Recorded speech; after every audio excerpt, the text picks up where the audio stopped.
Morning everyone. আর আজকে হচ্ছে বৃহস্পতিবার, মানে হচ্ছে লক্ষ্মীবার। লক্ষ্মী দেখো আমার পাশে সব সময় থাকে, আর সব লক্ষ্মীকে আমার তরফ থেকে স্যালুট। Good morning everyone. কাজের সূত্রে তো আমরা রোজ এদিক ওদিক যাই। কালকেও কলকাতা গেছিলাম, তো যখন ফিরেছি কালকে, তো কুণাল খাটে বসে রয়েছে আর আমার 4 কন্যার 1 কন্যা গিয়ে কুণালের পাশে বসেছে। তো কুণাল যেমন ওদের মাথায় হাত বুলিয়ে আদর করে, বলছে কি মন খারাপ, কি করবো বলো, তোমাকে তুমি মাংস খাবে, তুমি কাবাব খাবে, তার জন্য কাজ করতে হবে না, পয়সা লাগবে না বলো, এরম বলছে।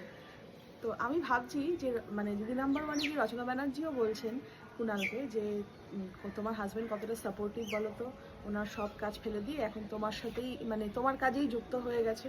তো অ্যাকচুয়ালি কী বলো তো, কোনো কাগজকে যদি পড়ার কোনো জিনিসকে আমি একদম চোখের সামনে নিয়ে চলে যাই না, আমরা পড়তে পারি না।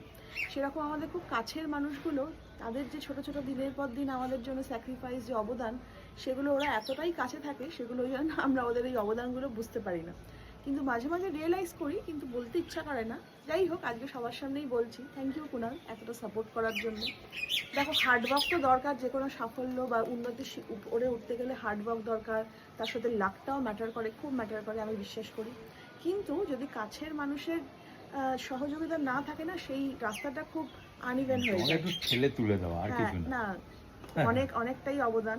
তো যেমন আমার এই 4 কন্যার, আমার মায়ের, কুণালের, আমার বন্ধু সোনিয়ার, এদের প্রচুর প্লাস অবদান। তোমাদের